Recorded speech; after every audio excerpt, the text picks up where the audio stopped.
جن لوگوں کو اللہ تعالیٰ نے ایمان والا فرمایا ہے، الحمدللہ، اللہ کا شکر ہے، ہم انہی میں شامل ہیں، ہم ایمان والے ہیں۔ اللہ ہمارے ایمان کو قبول فرمائے۔ سن رہے بھائی؟ ادھر ادھر دھیان نہ لگو بھائی، میری بات سنو جو میں کہہ رہا ہوں۔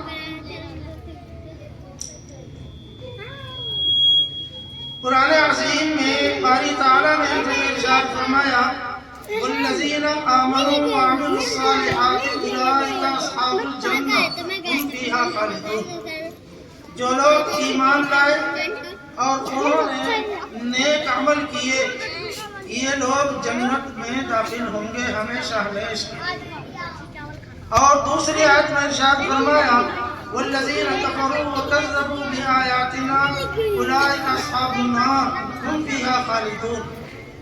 جن لوگوں نے کفر کیا ہے اور قرآن عظیم حضرت انبیاء کرام علیہ السلام کی تکذیب کی ہے، ایسے لوگ جہنم میں جائیں گے۔ جنت کیا ہے؟ اللہ تعالیٰ نے ہر قسم کی نعمت ایک جگہ جنت کے اندر ایمان والوں کے لیے تیار کر رکھی ہے۔ ایسی ایسی نعمتیں جنت میں ہیں کہ جو دنیا میں ہم نے نہ دیکھی ہے نہ سنی ہے۔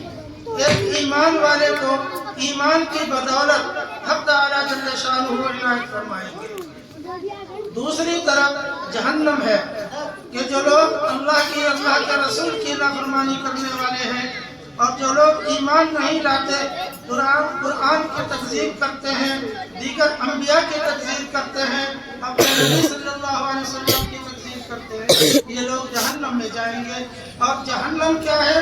ہر قسم کی تکلیف دینے والی چیز، ہر قسم کے عذاب دینے والی چیز اللہ نے جہنم میں تیار کر رکھی ہے۔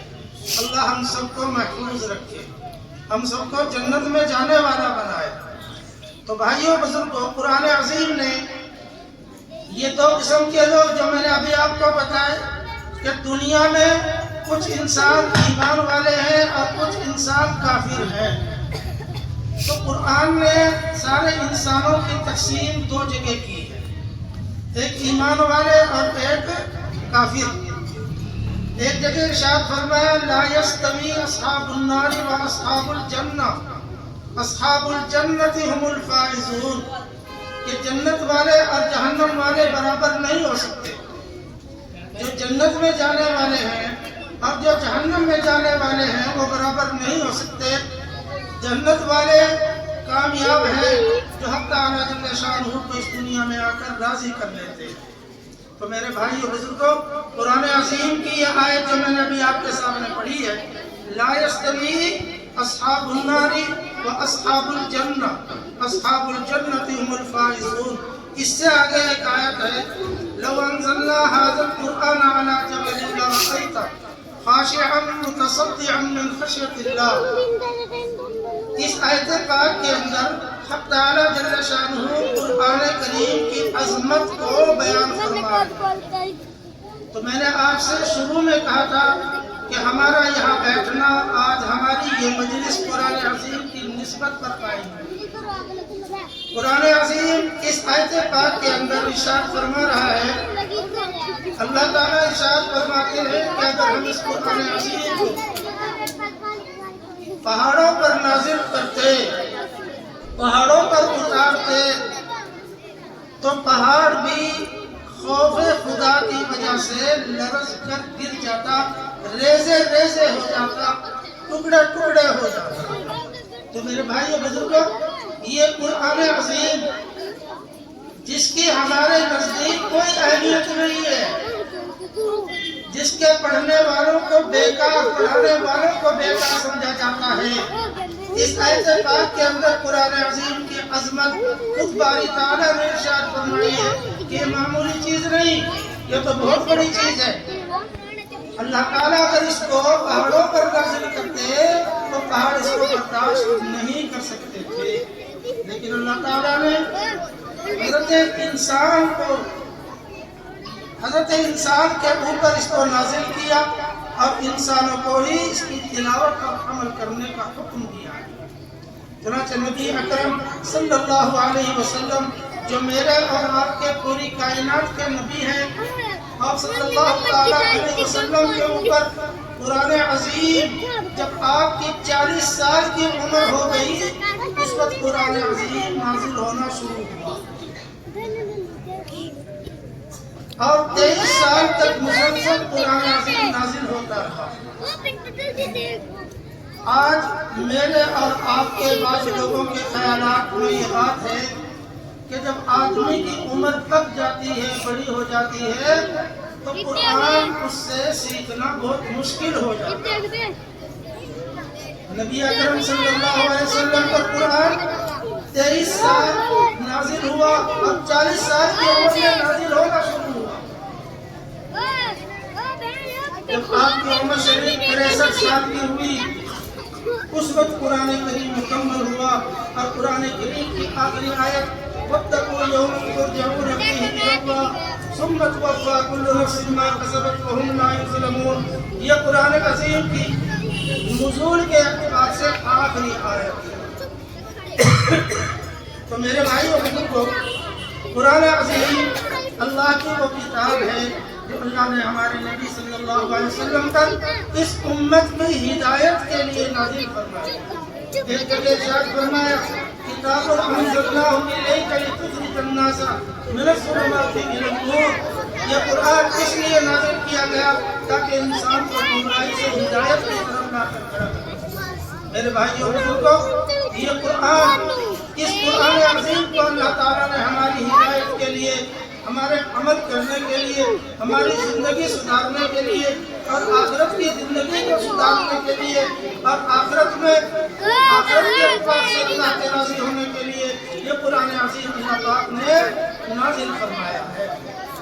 تو میرے بھائیو بزرگو، آپ نے دیکھا آپ کے محلے کے، آپ کے گاؤں کے یہ چھوٹے چھوٹے بچے قرآن کریم کے بارے میں اور قرآن عظیم کے علاوہ سنت نبوی کے بارے میں ایسی ایسی باتیں ان بچوں نے بتائی ہیں جو ہم میں بڑوں میں سے بہت سو کے یاد نہیں ہوئی۔ یہ سب چیزیں ہمیں معلوم ہونی چاہیے کہ اللہ نے ہمیں الحمدللہ مسلمان بنایا ہے۔ اللہ کا شکر ہے کہ اللہ نے ہمیں ایمان والا بنایا ہے، تو نبی اکرم صلی اللہ علیہ وسلم کی سنتوں کو اپنی زندگی میں اپنائے اور اپنے بچوں کو زیادہ سے زیادہ اس مدرسے کے اندر تعلیم دینے کے لیے بھیجے۔ خوش قسمت ہے وہ حضرات جو اپنے بچوں کو یہاں بھیج رہے ہیں اور جن کے بچوں کے قرآن عظیم آج پورے ہوں گے۔ اللہ تعالیٰ ان کو سعادت مندی نصیب فرمائے دنیا میں بھی اور آخرت میں۔ میرے بھائیو بزرگوں، دراصل قرآن کے اندر، قرآن کی تعلیم کے اندر ہم لوگ اپنے آپ کو بیکار سمجھتے ہیں۔ یہ قرآن عظیم پڑھ کر کے کیا ملتا ہے؟ اس کا سکہ آخرت میں چلتا ہے، دنیا میں نہیں چلتا، اس لیے ہمیں اس کی قدر نہیں ہے۔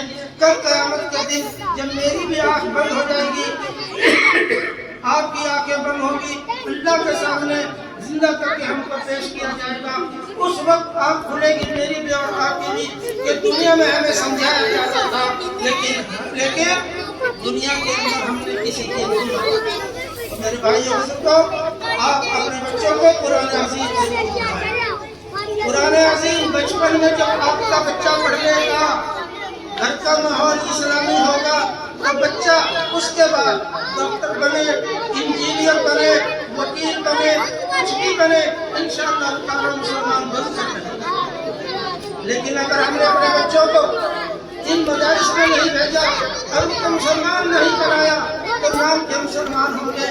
آج ہم اپنے کانوں سے بہت ساری خبریں ایسی سنتے ہوں گے، فلاں جگہ کوئی لڑکی اسلام سے مرتد ہو گئی، فلاں جگہ کوئی لڑکا اسلام سے مرتد ہو گیا۔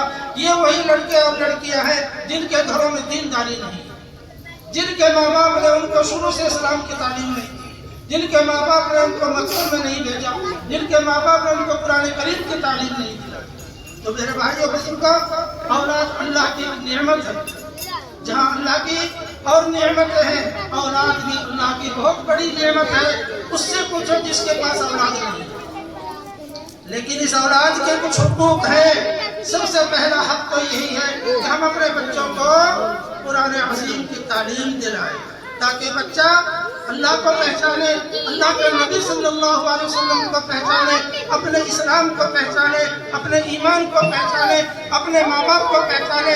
جب ہمارے گھروں کے اندر دینداری ہوگی، بچہ ہمارا دیندار ہوگا، تو میرے بھائیو بزرگوں، اس کے بعد چاہے وہ ڈاکٹر بن جائے، چاہے وہ انجینئر بن جائے، اور چاہے آپ کچھ اور افسر اس کو بنانا چاہیں، انشاءاللہ تعالی وہ مسلمان بن کر رہے گا۔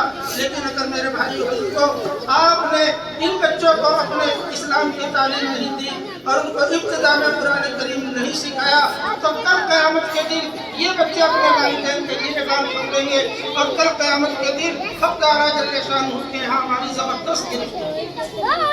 اس لیے میرے بھائیو بزرگوں، کوئی بھی آپ کے بچوں میں ایسا نہیں ہونا چاہیے جس نے قرآن عظیم نہیں پڑھا۔ آپ پہلے بچوں کو مسلمان بنائیے، مسلمان بنانے کے بعد ان کو ڈاکٹر بنائیے، انجینئر بنائیے، وکیل بنائیے، کچھ بھی بنائیے، لیکن پہلے اس کو مسلمان بنائیے۔ جب مسلمان ہوگا بچہ،